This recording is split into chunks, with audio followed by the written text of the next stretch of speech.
PwC presents India Tax Talks in association with CNBC TV 18. Welcome back. You are watching India Tax Talks, and this week we are discussing the expectations that India Inc. has from the budget, specifically in terms of taxation changes. Ramesh, there were some very heated arguments just before we took that break on DDT. I want to get your thoughts in as well. And let me also now raise the issue on the long-term capital gains tax. We are at 10% right now after being in a nil tax regime for so long. There are those who would say that, it's time to maybe look at a partial rollback and, the sentiment is not right in the equity market, capital investment is not picking up. But does LTCG really have anything to do with it? One should look at the total quantum of monies that you're able to garner from, in fact, the LTCG. And I suspect it is not as high as one imagined it to be. It's more an inconvenience tax, and it works against sentiments also. To the extent, perhaps it would be appropriate to take it away from, in fact, the taxation regime itself. But having said that, there are a lot of governments across the world where long-term capital gains are indeed taxed. So there's some case. But having said that, I would rather move with sympathy in order to bring it down. That's my first point. But having said that, one should also look at a host of other measures. For example, even minimum alternate tax itself. It's a question of timing, as far as I'm concerned. Is that something which is necessary for this for the country? Neelesh, any thoughts on some of these major tax changes or reductions that obviously different sections are looking out for? Tax on capital gains. I sort of sympathize with the point of view of saying it's all over the world, and therefore a small amount of tax there, in my view, is not conflicting with how people have got used to this level of taxation. The bit that I'll connect here is around ESOP. And again, come back to the sector that I have now been working on for a number of years. ESOP is a tool of attracting talent in e-commerce. And the way ESOP is being taxed today, where there is first of all a salary tax on that one, and then there's a capital gain tax on that one, I think is not instrumental in attracting talent in this one. So I would actually sit to a point of view of saying, let's continue to have capital gain tax. Let the entire ESOP move to capital gain tax. Let's take away the salary tax on that one. I think then it becomes much more attractive to bring in good talent into a sector which is a booming sector. Frank, you're hearing a whole cross-section of views on issues like DDT, MAT, LTCG, even ESOPs. How do you sort of put it all together? Again, if the end objective is to revive sentiment in the Indian economy. Right. So if you really see what is happening globally, right? So there is an era of tax competitiveness. Most of the major jurisdictions are going through the phase of making their jurisdiction extremely competitive for investors, for businesses, and at the cost of tax collection. So it's very much there. And at the same point of time, you have the whole issue playing around getting a rightful share of tax for the value which is generated in my country. So these are two sentiments which run contrary to what attracts or discourages foreign investors in that particular jurisdiction. We have to take a call. We have to take a call in terms of what is it that we need. Are we in need of capital? Are we in need of investment? Do we need that boosted? And therefore, if you look at, for example, what China did, right? After US came up with this changes to the tourist tax regimes, discouraged investment overseas, bring all the money back into the US, China went ahead and said that for all the profits that you reinvest in China, you'll be exempt from dividend distribution. A dividend tax. They don't have a dividend distribution tax. They have a dividend tax. Interestingly, their tax rate is 10% on dividend. The corporate tax rate is around 20%. So that's the rate that they're offering to foreign investors in their country. Now, we need to recognize that that is what we are competing with. Okay? So we need to put this in place in terms of the fact that even if we are going to lose out on some amount of tax revenues, if you want to encourage investment, what is the path that we want to take? One more important subject that we haven't touched upon, and that is how the digital economy needs to be taxed, because that's the hottest debate right now in international tax circles. And a lot of this, Frank, obviously is still being debated at the global level with, the BEPS project, etc., at the OECD level.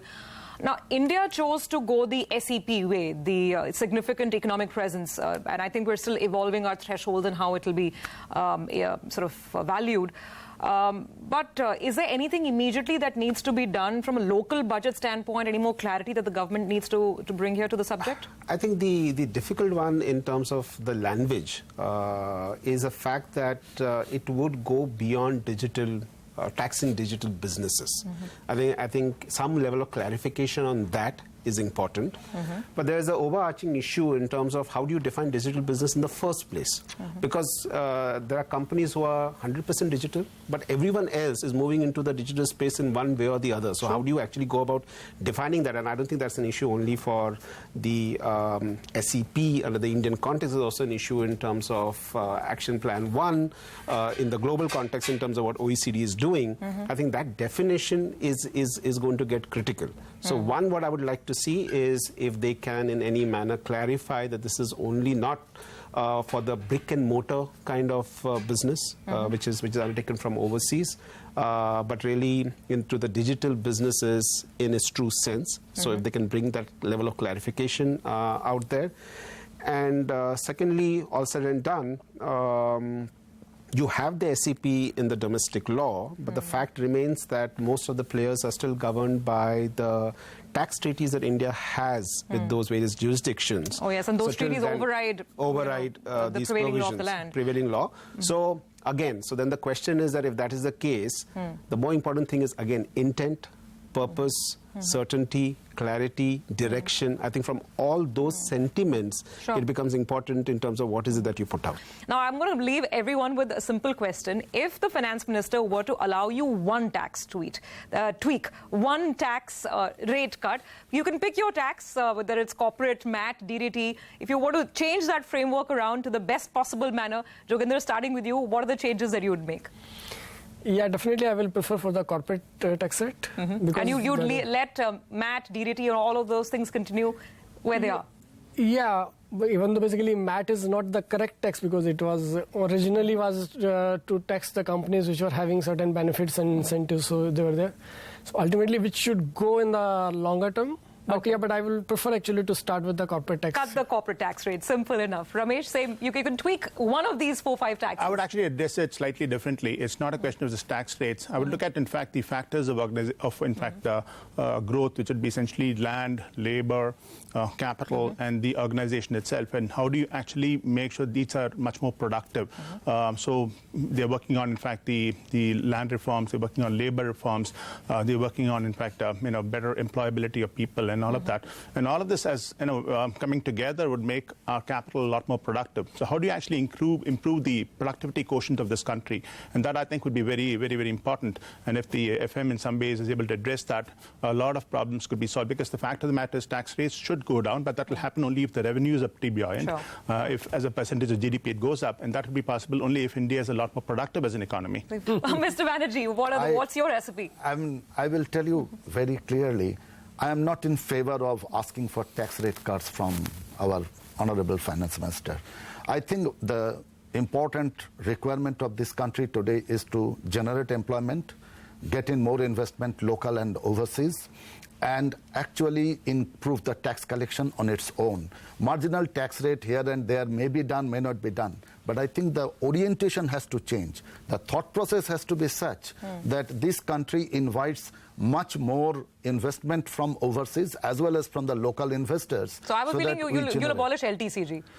You would abolish LTCG. I would have abolished LTCG in any case because that is what will bring up the sentiment, the investment and a lot of employment generation. I will tell you why I say this, because that is the root cause of all the problem. The moment you actually invest and generate employment, then what happens is that there's a lot of disposable income that comes into as investment, and that investment actually comes into the tax collection in some way or the other. And the government's revenue will automatically go up, and that will take care of everything else automatically. Okay, fair enough. Nilesh, if you were to make a tax change? So I think my focus would actually be on where the money gets allocated. And I think there are 3 areas where I think the money should get allocated. I think the entire internet industry needs a big boost, and that's where I think the fund should get allocated. I think our payments really suck still, and that's an area of opportunity for the government.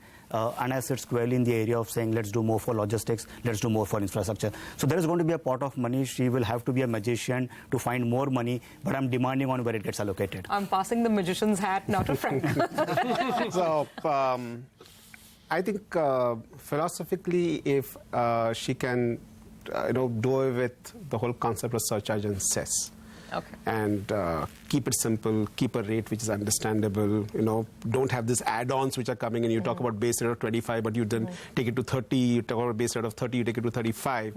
If you can, get rid of that over a period of time and get it to a rate that, we can all see that this is really what it is. I think that make financial media's life also simpler. There are no pluses anywhere. That's right. 25% is 25%. 25%. All right, gentlemen, some very, very interesting thoughts thrown up in this panel. Thank you very much for your time and for all the inputs provided. Let's see, we are in very interesting times, and I'm sure that the Finance Minister will consider a lot of these options, and we will see what the final outcome is on the 5th of July. Many thanks for joining in, and thank you for watching.